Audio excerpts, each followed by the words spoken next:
তখন a plus b whole স্কয়ারের সূত্র হয় a square plus 2ab plus b square.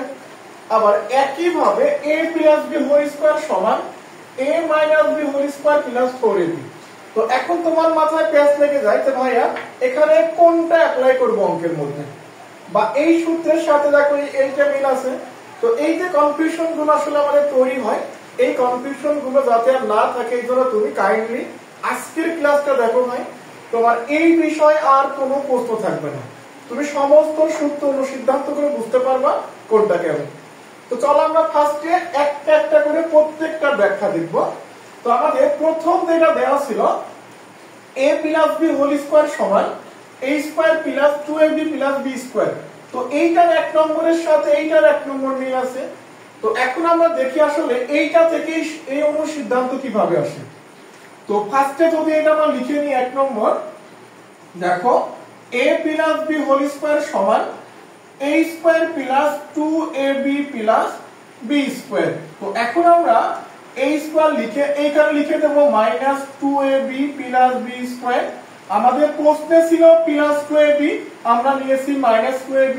তো এইটাকে ব্যালেন্স করার জন্য এখানে আমরা লিখে দিলাম 4ab। 4ab থেকে 2ab বিয়োগ করলে প্লাস 2ab হয়ে যাবে। তো এখন যদি আমরা এই পার্টটার সূত্র করি, একটু ভালো করে খেয়াল করো, যদি এইটার সূত্র করি তুমি দেখে বুঝতে পারতেছো a square minus 2ab plus b square অর্থাৎ a minus b whole square. তো এইটা বসিয়ে দাও a minus b whole square, আর আমাদের x টা ছিল 4ab। তাহলে আমরা ফাইনালি কি পেলাম দেখো তো, a minus b whole square সমান a minus b whole square a plus b whole square সমান a minus b whole square plus 4ab। এইটা কিন্তু আমাদের এক নম্বর অনুসিদ্ধান্ত। অর্থাৎ সূত্র এবং অনুসিদ্ধান্ত ডিফারেন্ট, এখানেই আমরা সূত্র থেকে সমস্ত অনুসিদ্ধান্তগুলো তৈরি করতে পারি। তো এইগুলো এক্সট্রা করে মুখস্থ করার কিছু নাই, যদি একটু বুঝে লেখা যায় এগুলো খুবই সহজ। এরপর দেখো আমরা যদি দুই নম্বরটা দেখি যে এইটা a minus b whole square, এইটাও a minus b whole square. তো একটু খেয়াল করো, তুমি তোমার কনফিউশন সব ক্লিয়ার হয়ে যাবে।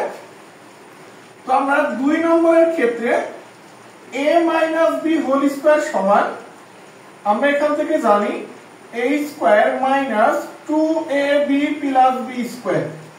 তো একই ভাবে যদি আমরা এখানে a স্কয়ারটা রেখে যদি এই পার্টটাকে আমরা 2ab করে b স্কয়ার লিখি, তো ছিল 2ab আমরা নিয়েছি এখানে প্লাস 2ab, মাইনাসের জায়গায় প্লাস দিয়েছি।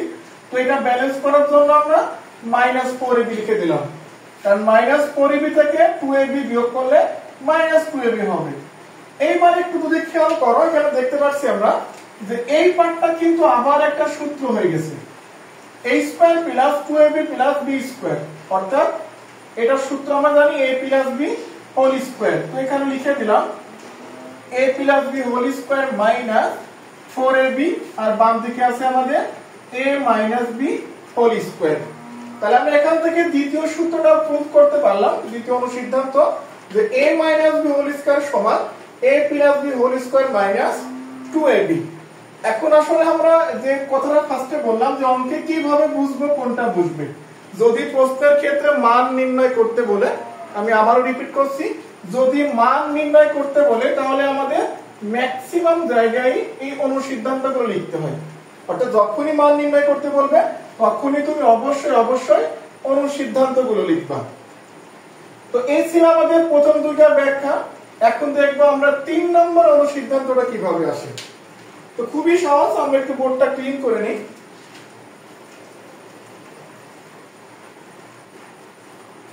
তো এই যে আমরা ফার্স্টে দুইটা সূত্র দিয়েছি, এই দুইটা সূত্র থেকেই তো সবগুলো প্রুফ করব। তো এই সূত্রের আমাদের যদি এই পার্টটা আমরা আগে লিখে নিই, a square plus 2ab plus b square সমান a plus b whole square.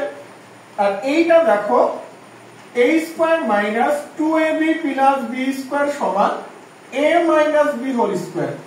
এখন এই দুইটা ইকুয়েশন যদি আমরা যোগ করে দিই তাহলে এখান থেকে plus 2ab minus 2ab vanish, a square হবে 2a স্কয়ার, b স্কয়ার হবে 2b স্কয়ার, আর এইখানে থাকবে আমাদের a plus b whole square plus a minus b whole square.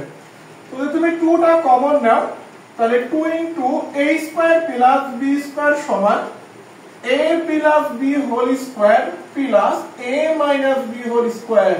এই দেখো এইটাও কিন্তু একটা অনুসিদ্ধান্ত।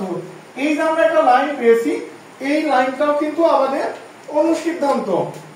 অর্থাৎ 2 into a square plus b square সমান কি জানো? a plus b whole square plus a minus b whole square. এখন 2 টা যদি নিচে ভাগ করে দাও তো a square plus b square সমান a plus b whole square plus a minus b whole square divided by 2। তো এখান থেকে আমরা বুঝতে পারতেছি যে এইগুলো এক্সট্রা করে মুখস্থ করার কিছু নাই। আমাদের বেসিক্যালি এই দুইটা সূত্র দিয়ে সমস্ত অনুসিদ্ধান্তগুলো প্রুফ করা যায়। তো এইটা ছিল আমাদের 3 নম্বরের ব্যাখ্যা। তো 3 নম্বরের ব্যাখ্যার ক্ষেত্রে এটা আমরা একটু মুখস্থ রাখবো, যেহেতু অঙ্কের ক্ষেত্রে তো আমাদের এই ক্যালকুলেশন গুলো করার টাইম থাকবে না। বাট এটা মাথার মধ্যে রাখো যে এইটা আহামরি কঠিন কিছু না, এইটা এই দুইটা বেসিক সূত্র থেকে আসে।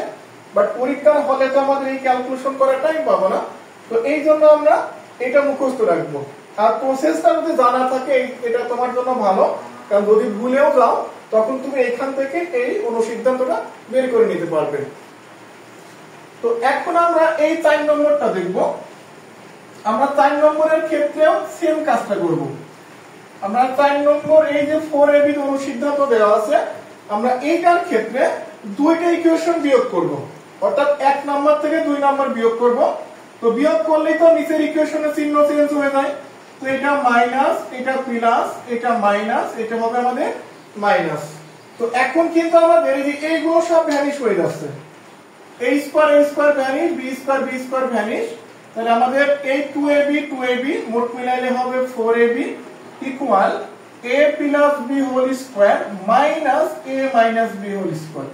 এই দেখো এটা ছিল আমাদের 4 নম্বর অনুসিদ্ধান্ত, একবারে প্রুভ হয়ে গেছে। তো এখান থেকে যদি আমরা ab এর মানটা বের করতে চাই তো ab সমান হবে, এইটা নিচে ভাগ করে দাও। তো a plus b whole square minus a minus b whole square divided by 4। তো এটাকে আমরা আরেকটু ভেঙে লিখি, তাহলে এটা আসবে আমাদের a প্লাস b বাই 2 তার whole square minus a minus b by 2 whole square. এটাকে নরমালি গুণ করে দশাগু করলে আমরা আগের লাইনটায় ফিরে পাবো। তো এই ছিল আমাদের এই দুইটা বেসিক সূত্র থেকে এখানকার এই 5টা অনুসিদ্ধান্তের প্রুফ। তো আশা করি বুঝতে পারছো। তাহলে আজকের ক্লাসে সর্বশেষ কথা তোমাদের জন্য, তোমরা এই দুইটা সূত্র মেইনলি মনে রাখবা। এটা তো সবারই মনে আছে, কারণ ক্লাস 6 থেকে পড়ে আসছি। আর এই সূত্রের সাহায্যে অনুসিদ্ধান্তগুলো বের করা যায়। আর অনুসিদ্ধান্তগুলো আমাদের মান নির্ণয় অঙ্কের ক্ষেত্রে প্রয়োজন পড়ে।